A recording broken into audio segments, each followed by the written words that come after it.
Good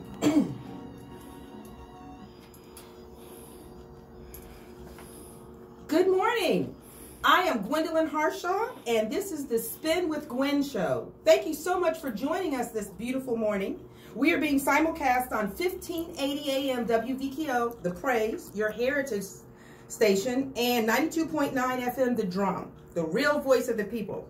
This is also being live streamed on my Facebook page, Gwendolyn Harshaw, so feel free to join us by listening or watching.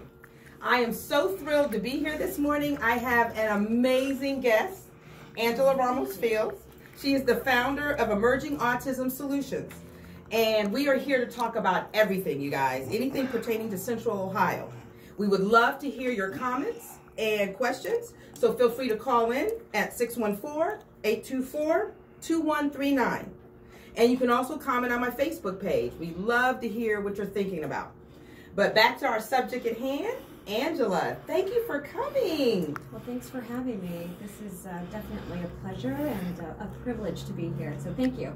Wonderful, wonderful. Well, I'm just in awe of you. I mean, you have done so much working in the autism community, and you have been involved with a couple of organizations that you founded, and you're also an author.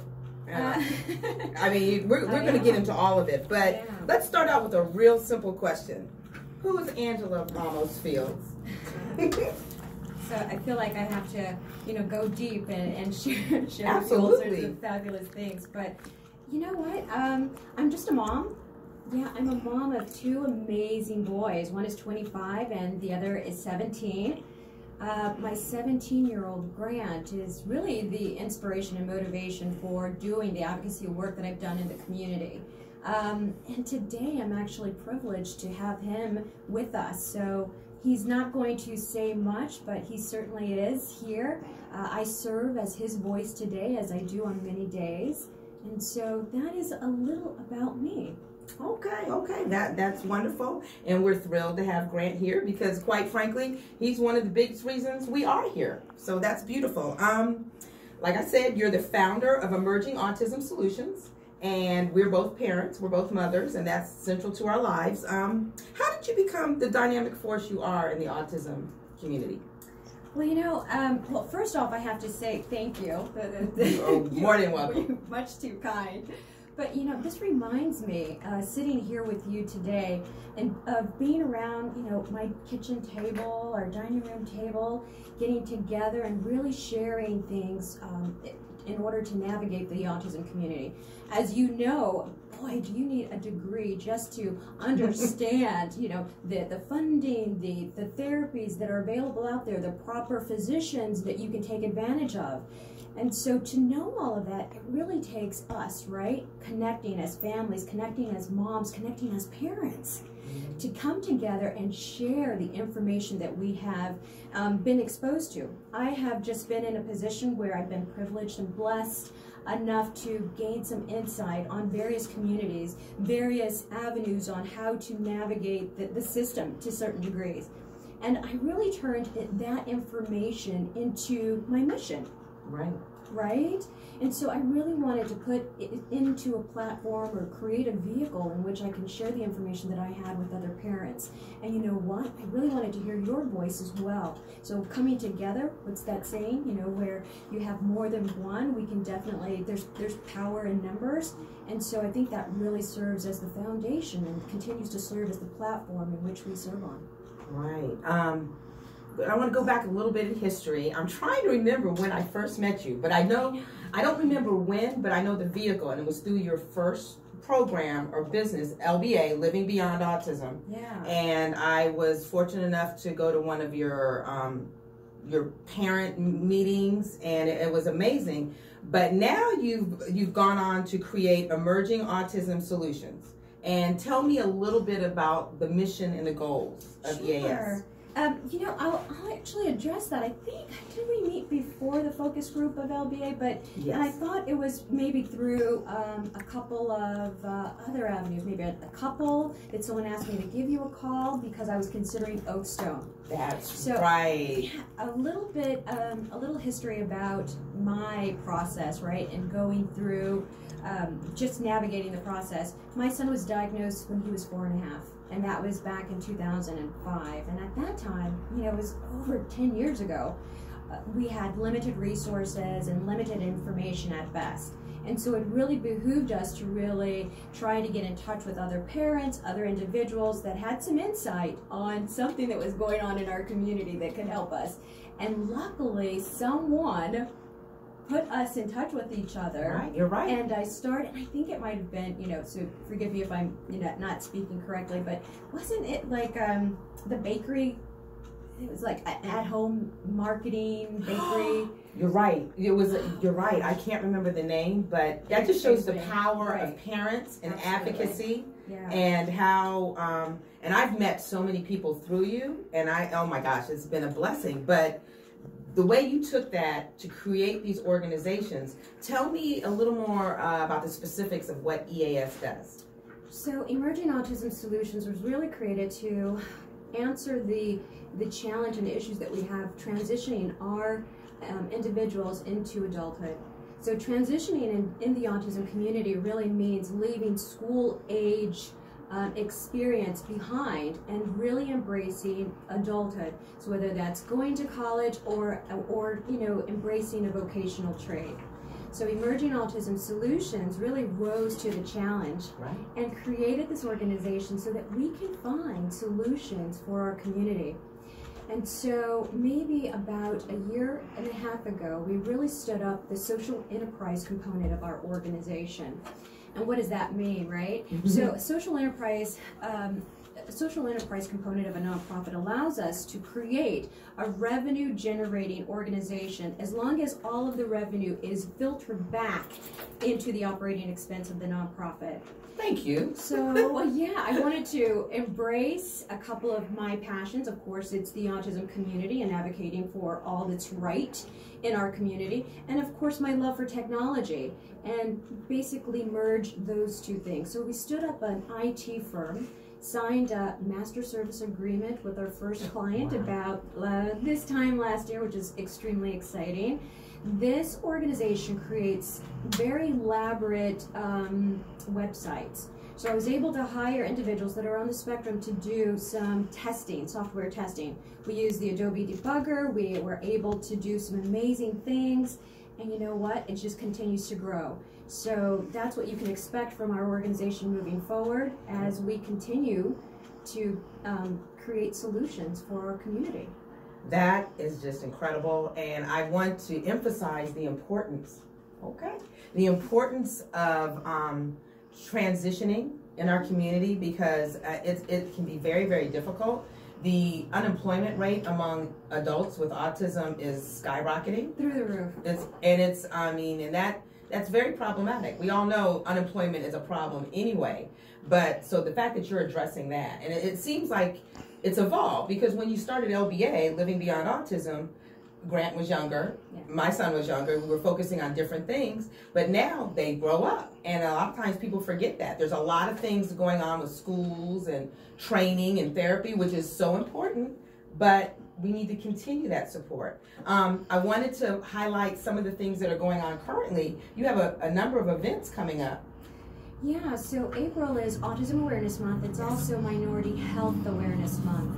And we are fortunate to have amazing sponsors for our organization. So on April 3rd and April 10th, we will be having our Autism Advocacy Workshop. As I stated before, the organization was really founded on the premise that we really wanted to get together and share advocacy strategies as well as, you know, tactical practices in order to propel the individual that you love that's on the spectrum, propel their life forward, right? And so we wanted to embrace all of the information that we have, so whether it's working on IEPs, taking a look at therapies, navigating the waiver system, all of these things that you as parents have shared with us that you wanted to hear, we put together in a wonderful workshop that we want to share with others. So that's what you can expect on April 3rd and April 10th. In addition to that, we invite you to bring your children out. So we will have a basketball camp. So while the parents are being empowered with all sorts of advocacy, tactical practices and strategies, the kids will be practicing their social and communication skills in the gym. So we are privileged to be working with a local basketball hero, Tony Rice, Coach Tony Rice. He's the head basketball coach at Briggs High School. So he will be working with our students in the in the gym, doing some amazing things. Now, Tony has been with us for 3 years strong, and we anticipate that the program will continue to grow. So again, on April 3rd, the location is actually going to be at Sullivan Elementary School. On April 10th, we will be hosting our festivities at Briggs High School. So we encourage everybody to attend. We will actually have $25 gift cards for Kroger. Hello. For your convenience, absolutely. Basketballs for all of the children that participate in the basketball camp, as well as dinner. So come prepared, come hungry. Don't worry about preparing your meal for that evening, because we definitely have that covered. That is so wonderful. There's going to be so much information, and I kind of want to restate the beauty and the power of just meeting other parents in this community. I mean, that was a lifesaver for me. And so you'll get information, you'll get food, you'll get a gift card, I guess. Yes. And you'll meet other people who are in the same situation. And that is so powerful. If they want to find out more information about Emerging Autism Solutions or the events, they can go to your website, which is www.easolutions.org. And to register for those events, you can go to the same website, www.easolutions.org/blog. Right, and I will be posting the flyers for your event on my Facebook page as well, as soon as the radio show's off. You guys are also on Facebook and Twitter, obviously. We are. You can find us on Facebook /Emerging Autism Solutions, as well as Twitter .com/Emerging Autism. Wow, and I think that is such a clever combination of information and activities for the young people. And I guess older people are allowed to participate in the basketball. I think so. I mean, I do every year. I bounce the ball and, hit a couple of baskets, or at least make my attempts, and it's so much fun. I can definitely see how individuals would definitely gravitate towards this sport. You know what? If they haven't played before, for one reason or another, it certainly will spark an interest, and we hope that that will continue in the future, so that they will continue to practice their social and communication skills on the basketball court. So right, and you look out for that in your children. You also have parent mentors speaking during the workshop. So it's whew. Yeah, we are fortunate enough to have Elaine Hamilton. She's an amazing force in the community. She has been participating in speaking engagements in our community for a number of years. She sits on a number of boards. Boy, I can go on and on and on about all of the accolades and basically achievements that she has been able to make. So for us to have her involved in this project and in this program really speaks volumes as far as the information that she's able to provide us with. So Elaine will be our workshop facilitator. I, of course, will be providing some additional information on those days, I should say. And yeah, we look forward for you to come out. You know what? It's free. It's open to the public. If you just want to learn a little bit more about the autism community, perhaps you know someone down the street. Perhaps you have a family member that lives out of state, or you have a family member that lives close by, and you just want to know more about what is it like? What are their challenges, and how can I help? We certainly want to invite you to come in. We want to embrace you to learn more about how you can empower yourself and empower your loved ones in order to have a more fulfilled life. Wow. So I just want to remind people, this is a production of Emerging Autism Solutions, your program, and they can find out more information at easolutions.org or Facebook or Twitter. Look them up. And I just want to remind everyone, this is The Spin with Gwen, and I am joined today by Angela Ramos-Fields, the founder of this organization, Emerging Autism Solutions. So there's so much to talk about. I'm going to go back and give more information about that because I don't want people to miss it. How many years have you had that? So we were founded in May of 2015, so this will be our 4th year. Wow. We'll be celebrating our 4-year anniversary May 15th. Wow, that is awesome. There are many other things going on as well. Can you tell me of some of the other events that are coming up? Yeah, so we will, I actually wanted to share a little bit more about, you mentioned that I was an author, so I want to definitely highlight that on June 1st, we will be unveiling I Have Autism, Autism Doesn't Have Me book. I want to introduce you to a character, right? His name is Samuel. He's an absolutely amazing little boy that has the ability to share his life experiences as he lives and manages his autism. He is amazing in his own right. I can't wait for you to see him. I just look at his picture and I think, oh, he's so cute. One of the reasons why I named him Samuel is, you know, Samuel in the Bible, right? At a very young age, because Hannah wasn't able to have a child. She prayed to the Lord and said, hey, you know, if you bless me with a child, I will make sure that he serves you for a lifetime. And so at a very young age, she turned her son over to the Lord so that he can fulfill his duties and responsibilities. And so he spent a lot of time, right, in solitude, just kind of listening to the voice of God. And that's how I feel my son is, and how I feel a lot of individuals that are on the spectrum, how they live.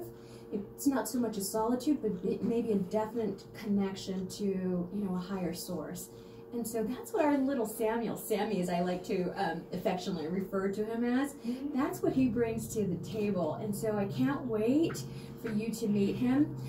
As a matter of fact, Shopworks, a local playhouse here in Columbus, Ohio, has taken the manuscript and turned it into a play. So on June 28th, we will be unveiling all of their actors, and they will be performing this story for our community here in Central Ohio. So we can't wait for that to take place. I love that. I love when organizations work together like that. And that's, so what is the title of the book again? The title of the book is I Have Autism, Autism Doesn't Have Me. Okay, so that's great. Wow. When do you sleep? So yeah, so sleeping is always a challenge, right? Because I think ideas just kind of formulate at any moment. So I don't know about you, but I have a tendency to leave a little notebook by the side of my bedstand, and as I, you know, wake up or have a hard time falling asleep, I either grab a book or grab that pad of paper and jot down some ideas. And certainly it's those little jots on those pads of paper that I've been able to transform those visions and perform those and put those into practice and create those into a reality. So I'm very proud that you are actually getting to see some of those things come to fruition. Right, that's so inspirational. Thank you, Angela. I always like to ask parents like yourself, what motivates you, or more specifically, I love meeting and speaking with individuals like yourself that you take a challenge, which a diagnosis of autism can be, but you turn it into such advocacy and working for the community and helping others. What motivates you to do that? Yeah, well, you know what? I can remember when I was planning to have Grant, right? Mm-hmm. So my husband at the time and I, we planned, I went to the doctor, made sure that I was, you know, physically fit in order to have another child, did all the right things, did, you know, all the prenatal care, didn't smoke, didn't drink, didn't stay out late. I mean, we wanted this baby so badly, right? And so you plan for the child, but you might not plan for the diagnosis. And so when the diagnosis, you know, hits you, you take a look at it and say, well, you know, this is either going to be part of my purpose and part of my journey, part of my path in life, and how will I navigate and make sure that I can, of course, take all of the positive things that happen, because despite the fact that there is a diagnosis of autism, there are so many things that have just definitely left me feeling extremely positive about this situation. Number one, I think I'm extremely patient, right? Or I could definitely be patient. So that part has definitely been polished on my personality. And then number two, I think that I'm extremely tolerant of other people's, you know, challenges. I'm definitely, I think other parents in our situation become very tolerant and accepting of, you know, differences. Right. And then number three, it encourages you to either, you know, learn more about it Right. or the situation, and I think we all walk away, all of us autism parents, right? We walk away with a PhD and knowing what to do or potentially know what to do for our kids. So I can definitely take away some of the positive attributes of this experience. Wow. But with as busy as you are and as much as you're involved with, EAS isn't the only program that you're involved with. I just found out you've become involved with the Childhood League. Can you tell us a little bit? Yeah, so about 3 years ago when I was forming Emerging Autism Solutions, I really wanted to think of strategic partnerships that I can have in the community. Not competing, right? So we work on different things, or Right. even if we worked on the same things, that we can collaborate together because we have different strengths. Exactly. And so I was introduced to the Childhood League, and for the past 3 years I've served on their Diversity and Inclusion Task Force, and I've been able to see that this organization that was founded in the 40s by a group of amazing women, what the work that they have come to do and what it means in our community. So the league formed the Childhood League Center, which obviously supports individuals that are on the spectrum. Of course, they have they take a holistic approach with therapies and obviously promoting all sorts of literacy programs. And as a result of serving on the Diversity and Inclusion Task Force, I've actually joined the league itself so that I can continue to support their initiatives and goals for obviously the next 5 years. So it's an amazing organization. I'm very proud to be a part of it. We will actually be hosting our annual event this May. On May 11th, we'll have a black tie gala. If you haven't heard of it before, it's called the Merry-Go-Round, and it's a chance for you to get all gussied up in your beautiful gowns, which I love to look at, and men in their fabulous black ties, and really just go in and have a good time and know that you're there for a purpose, you're there to support and really propel your initiatives forward. So that is what the Merry-Go-Round is all about and what the league brings to the table, and obviously the services that the Childhood League has for us here in Central Ohio. Right. I was aware of the Childhood League because we actually utilize it. It's a school for children 6 years and younger. Correct. Yeah, 6 years and younger, and obviously early intervention, and helping parents and students take a look at some of their, limitations and address those before they are ready for school. So it's all about preparing. Right. It was a godsend for us. We were troubled about where to send Zane to school initially, and it was beautiful. But they do a lot more in this school. They do the therapies and the things like that. And you made me aware of the history of the Childhood League and the gala, the merry-go-round. What's the date? It's May. So it is May 11th, and it will be held on Ohio State's campus. If you don't know about it, I encourage you to go to, I believe it's merry-go-roundgala.org, and you can find out a lot of information about that. If not that, please go to thechildhoodleague.org, and you can learn more about us, the league members, as well as our annual gala that we will be hosting and having on May 11th. Absolutely. So that is so exciting. Wow. Very, very busy. I'm trying to think of all the different things you do. You've been involved with, obviously, autism advocacy. You're an author. I want you to repeat. Is it June 1st when is your book coming out? June 1st. I'm working with an amazing local illustrator. He is a star on the rise, and his name is Freddie Cruchon. He's absolutely amazing. He's worked on a number of books in the past. So you can expect us to be together attending several book festivals that we have here in the state of Ohio. And definitely moving forward, you will see us definitely participating in autism awareness events, as well as the book has a lot of anti-bullying overtones. Okay. So Sammy, as I told you before, this cute little 6-year-old boy, not only has the amazing ability to explain what autism is, but he certainly explains how he has been bullied. And despite the fact that he has autism, he finds so many good things in life that he is appreciative of, like his older brother, who has superpowers to make people feel loved and special. And obviously the motivation behind that really stems from, you know, my son having an older brother that has those same superpowers. So it's so nice to kind of pull it all together and present it in a fashion where we get to expose wonderful little minds on, you know, the beauty of some of the challenges and issues in the autism community. Wow.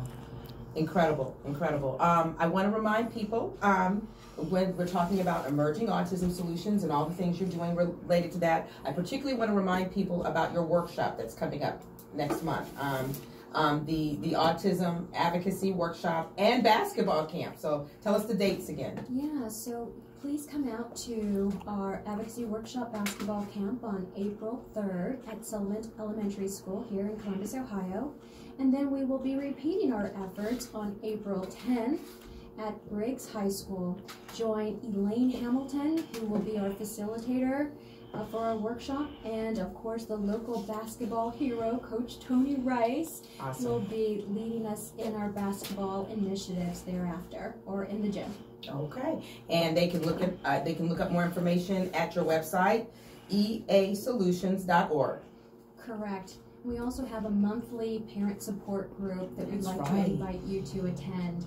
And so the next one we have, they're monthly between the time frame of September and May, kind of correlates and corresponds to basically a school year. We take the month of December off, so our next one will actually be held April 28th. So please go to our website at www.easolutions.org for additional information. And those are so vital. I've gotten so much information from parent support groups. But I want to thank everyone for joining and listening and watching today. You are watching The Spin with Gwen. And be sure to join us every Tuesday at 11:30 a.m. right here on 1580 a.m. WVKO The Praise, and also 92.9 The Drum for your weekly dose of information and inspiration. Next week, I am so excited, is on April 2nd, I will be interviewing the managing director of the Autism Society of Central Ohio, and that day is also World Autism Awareness Day. So if you guys don't know what Light It Up Blue means, check it out. I will be dressed in blue. All of us will. It's an international program, and it's amazing. So I'm so excited. Thank you so much, Angela. Thank you so much. That was amazing. Okay, and check out Emerging Autism Solutions, you guys. You will not be sorry. And thank you so much for joining us. Have a wonderful day. Take care. Thank you.